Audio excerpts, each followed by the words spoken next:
बिस्मिल्लाहिर्रहमानिर्रहीम। अस्सलाम वालेकुम। आप देख रहे हैं कोइट ऑफ कुरानिक यूट्यूब चैनल। आज मैं आपके साथ जो ज़िक्र ख़ास बयान करूंगी वो है दुनिया आखरत के ख़जाने पाने वाला ज़िक्र, और 18वें रोज़े का ये ज़िक्र है। बहुत ही बाकमाल ये ज़िक्र है। दुनिया आखरत के ख़जाने जिस इंसान को मिल जाए उसे और क्या चाहिए। तो अल्लाह ताला से दुनिया आखरत के ख़जाने पाने के लिए ये ज़िक्र ख़ास जो है इसको कसरत के साथ पढ़ना। दूसरा अशरा माशाल्लाह से मुकम्मल होने वाला है, और दूसरे अशरे की जो ख़ास दुआ थी वो है अस्तग़फिरुल्लाह रब्बी मिन कुल्ली ज़ंबि व अतूबु इलैहि। और कुरान पाक की कसरत से तलावत करना भी रमज़ान मुबारक का एक बहुत ही बड़ा ख़ास ज़िक्र है कि जब इंसान कुरान पाक की बहुत ज़्यादा कसरत के साथ तलावत करता है तो कुरान पाक जो है वो इंसान की गवाही देगा कि इसने रमज़ान मुबारक में मुझे कसरत से पढ़ा है और इसकी बख्शिश कर दी जाए। तो हमें कुरान पाक की तलावत भी बहुत ज़्यादा कसरत के साथ करनी चाहिए। और दूसरे अशरा की ये जो दुआ है अस्तग़फिरुल्लाह रब्बी मिन कुल्ली ज़ंबि व अतूबु इलैहि, इसको भी कसरत के साथ चलते फिरते पढ़ते रहना चाहिए, क्योंकि दूसरा अशरा जो है वो मुकम्मल होने वाला है, यानी कि 2 रोज़े रह गए हैं और फिर माशाल्लाह से तीसरा अशरा शुरू होने वाला है। तो दूसरे अशरा की ये मग़फ़िरत की जो दुआ है इसको कसरत के साथ पढ़ते रहें और अल्लाह ताला से अपनी मग़फ़िरत की और बख्शिश की दुआ करते रहें। तो जिन चीज़ों से रोज़ा इनके ख़राब हो जाता है, रोज़ा नहीं टूटता, वो अल्लाह ताला ने प्यारे नबी सल्लल्लाहु अलैहि वसल्लम ने फ़रमाया। इनके हज़रत अबू हुरैरा रज़ी अल्लाह ताला अन्हु से रवायत है कि जिसने रोज़ा की हालत में भूल कर कुछ खा लिया या पी लिया तो उससे उसका रोज़ा नहीं टूटता। इसलिए वो कायदा के मुताबिक अपना रोज़ा पूरा करे, क्योंकि उसको अल्लाह ने खिलाया और पिलाया है। उसने ख़ुद इरादा करके रोज़ा नहीं तोड़ा, इसलिए इसका रोज़ा यानी कि नहीं टूटा। ये बुखारी की और मुस्लिम की हदीस है कि गलती के साथ अगर आप कुछ खा पी लेते हैं तो इससे रोज़ा नहीं टूटता। बुखारी की ये बहुत ही प्यारी सी और हदीस है। अन अबी सईद काला काला रसूलुल्लाह सल्लल्लाहु अलैहि वसल्लम सलासु ला युफत्तिरन अल साइमा अल हजामतु अल कया वल इहतलाम। इनके हज़रत अबू सईद रज़ी अल्लाह ताला अन्हु से रवायत है कि रसूलुल्लाह सल्लल्लाहु अलैहि वसल्लम ने फरमाया, इन 3 चीज़ों से रोज़ा नहीं टूटता, यानी हजामा करवाने से, कै हो जाने से और इहतलाम होने से। कि इन 3 चीज़ों से भी रोज़ा नहीं टूटता।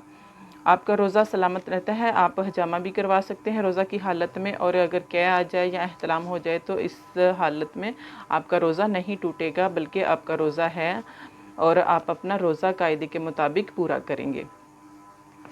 तो इसी तरह हज़रत अबू हुरैरा रज़ी अल्लाह ताला अन्हु से रवायत है कि एक साहिब रसूलुल्लाह सल्लल्लाहु अलैहि वसल्लम की खिदमत में हाज़िर हुए और आप सल्लल्लाहु अलैहि वसल्लम से रोज़े की हालत में बीवी के साथ लिपटने के बारे में सवाल किया कि इसकी गुंजाइश है या नहीं। आप सल्लल्लाहु अलैहि वसल्लम ने इनको बताया कि गुंजाइश है।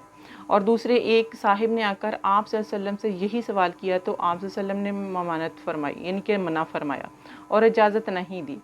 तो जिनको आप सल्लल्लाहु अलैहि वसल्लम ने इजाज़त दी है वो बूढ़ी उम्र की है, यानी कि बूढ़े लोग थे, और जिनको ममानत यानी कि जिनको इजाज़त नहीं दी वो जवान थे।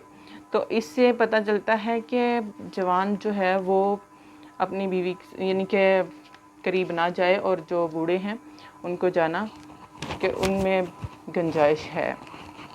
इसी तरह हज़रत अनस रज़ी अल्लाह ताला अन्हु से रवायत है कि एक शख्स रसूल सल्लल्लाहु अलैहि वसल्लम की खिदमत में हाज़िर हुआ और दरियाफ़्त किया कि क्या मेरी आँख में तकलीफ़ है तो मैं रोज़ा की हालत में सुरमा लगा सकता हूँ। आप सल्लल्लाहु अलैहि वसल्लम ने फरमाया, हाँ लगा सकते हो, क्योंकि रोज़ा की हालत में अगर आप सुरमा लगाओगे तो रोज़ा नहीं ख़राब होगा, यानी कि रोज़ा नहीं टूटेगा। मालूम हुआ कि आँख में सुरमा या किसी दवा के लगाने से रोज़ा पर असर नहीं पड़ता। तो इसी तरह यानी कि अगर मसवाक करते हैं तो इससे भी रोज़ा नहीं टूटता। हज़रत अमन बिन रबिया से रवायत है कि मैंने रसूल सल्लल्लाहु अलैहि वसल्लम को इतनी दफ़ा कहा कि मैं शुमार भी नहीं कर सकता रोज़ा की हालत में मसवाक करते हुए देखा है। इनके मसवाक करने से भी रोज़ा नहीं टूटता। इनके किन चीज़ों से रोज़ा नहीं टूटता? एक तो मसवाक करने से, सुरमा लगाने से, या आँख में कोई दवा डालने से, कै आने से, हजामा करवाने से, एहतलाम होने से, भूल कर कुछ खाने पीने से। इनके इन चीज़ों से रोज़ा नहीं टूटता, ना रोज़ा ख़राब होता है। आपका रोज़ा है, आप پورا کریں قاعدے کے مطابق اس کو۔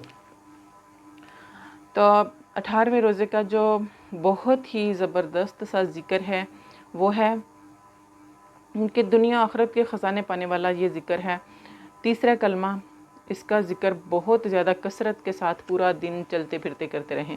313 مرتبہ ایک بار پڑھ لیں اور اس کے بعد آپ سارا دن چلتے پھرتے تیسرا کلمہ جو ہے پڑھتے رہیں، کیونکہ تیسرے کلمہ میں اللہ تعالیٰ کی تسبیح بیان کی گئی ہے، حمد بیان کی گئی ہے، تعریف بیان کی گئی ہے، اللہ تعالیٰ کی بڑائی بیان کی گئی ہے۔ تو اس میں اللہ تعالیٰ کی بہت زیادہ حمد و ثنا ہے، تو اس سے دنیا آخرت کے خزانے آپ کو پانے کا موقع مل جائے گا۔ تو آپ نے اس کو بہت زیادہ کثرت کے ساتھ پڑھنا ہے، پورا دن چلتے پھرتے تیسرا کلمہ کا ورد کریں، سبحان اللہ والحمد للہ ولا الہ الا اللہ واللہ اکبر ولا حول ولا قوۃ الا باللہ العلی العظیم، یعنی کہ یہ چلتے پھرتے آپ پڑھتے رہیں اور دنیا آخرت کے خزانے پائیں۔ اسی طرح آپ نے دوسرے عشرہ کی جو دعا ہے وہ بھی پڑھتے رہنا ہے، کیونکہ دوسرا عشرہ ختم ہونے والا ہے، 2 دن ہیں باقی اب۔ تو مغفرت کا یہ عشرہ تھا، اللہ تعالیٰ ہر مومن مسلمان کی مغفرت بخشش عطا فرمائے اور ہر مومن مسلمان کو اس مبارک مہینے کی رحمتیں برکتیں سمیٹنے کی توفیق عطا فرمائے اور تمام مسلمانوں کے روزے جو ہیں وہ اللہ تعالیٰ قبول فرمائے۔ تو تمام عبادات، ذکر و اذکار، جو بھی جس حالت میں بھی جو بھی کر رہا ہے، اللہ تعالیٰ سب کے سب قبول فرمائے، اور اللہ تعالیٰ جنہوں نے نہیں پڑھا اللہ تعالیٰ ان کو بھی پڑھنے کی توفیق عطا فرمائے اور ان کو بھی بہت زیادہ اجر و ثواب عطا کرے کہ وہ بھی اس مبارک مہینے کی اب جو دن رہ گئے ہیں اس کی برکتیں رحمتیں سمیٹیں۔ آپ کو میری ویڈیو پسند آئے لائک کریں، کمنٹ کریں، شیئر کریں، چینل کو سبسکرائب کر دیں، بیل آئیکن کو پریس کریں تاکہ ہر نئی آنے والی ویڈیو بر وقت آپ تک پہنچتی رہے۔ اللہ حافظ۔